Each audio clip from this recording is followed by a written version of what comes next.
민주당 의원 여러분, 이제 만족하십니까? 이재명 대표 흡족하십니까? 공수처와 경찰 부끄럽지 않습니까? 2025년 1월 15일은 대한민국 법치주의 붕괴의 흑역사로 기록될 것입니다. 어제 우리 국민들은 무도한 정치 권력이 사법체계를 짓밟고 대한민국의 법치주의를 무너뜨리는 모습을 생생하게 목도했습니다. 정말 참담한 심정입니다. 자유민주주의 국가에서 법치의 핵심은 적법 절차 준수에 있습니다.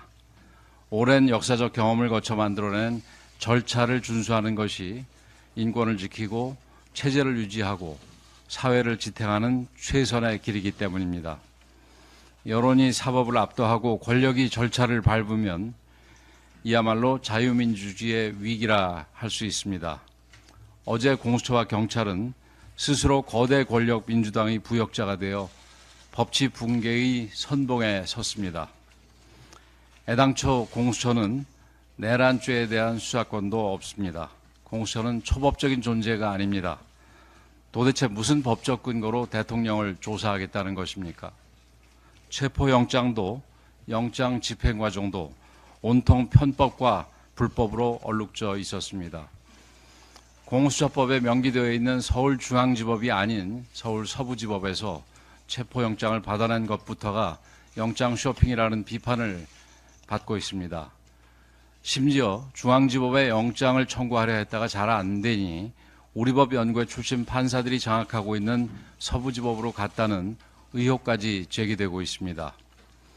1차 체포영장 당시에는 형사소송법 제110조와 111조를 무력화시키는 내용이 판사가 적어놓은 것이 심각한 문제로 지적됐습니다. 삼권 분립이라는 기본 원리조차 무시된 영장이었음에도 공수처와 경찰은 이것을 관저 진입의 근거로 삼았습니다.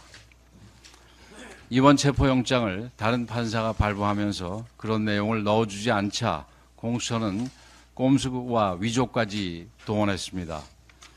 공수처는 관저 외곽 경호를 담당하는 55 경비단장에게 협조 공문을 보내 이를 허가하는 회신을 받았다고 공지했습니다. 이것부터 새빨간 거짓말이었습니다. 공수처가 공개한 승인 회신 공문은 자신들이 보낸 공문에 경비단장의 직인이 쫓긴 쪽지가 풀로 붙여진 것이었습니다.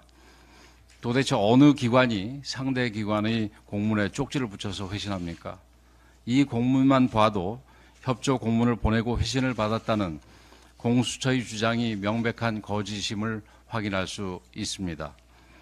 이들은 조사 명목으로 55 경비단장을 국수본으로 부른 뒤 자신들의 공문에 조잡하게 허가 문구가 담긴 쪽지를 붙이고 경비단장을 압박하여 강제로 직인을 받았다고 합니다. 수사관들이 경비단장에게 도장을 받아 찍었다는 주장까지 나오고 있습니다.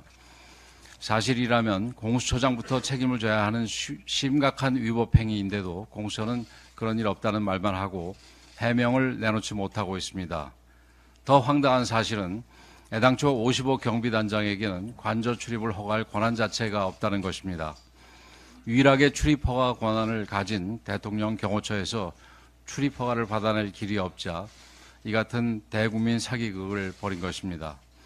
비상계엄의 옳고 그름과 내란죄의 성립 여부를 포함하여 지금 윤석열 대통령이 받고 있는 모든 혐의들은 올바른 절차를 거쳐 공정한 사법적 판단을 받아야 할 문제들입니다.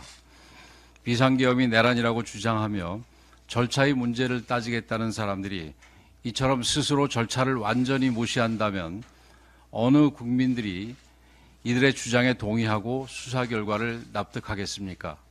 공수처는 사실상의 사법 쿠데타를 일으킨 것이나 다름없습니다. 공수처의 모든 행위는 정치적으로도 법적으로도 정당성을 이미 상실했습니다.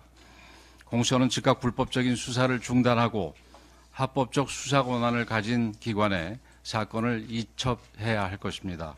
그것만이 혼란을 막고 공정한 수사를 진행할 수 있는 유일한 길입니다. 국민의힘은 그동안 공수처가 저지른 모든 불법 행위들에 대해 반드시 책임을 물을 것입니다.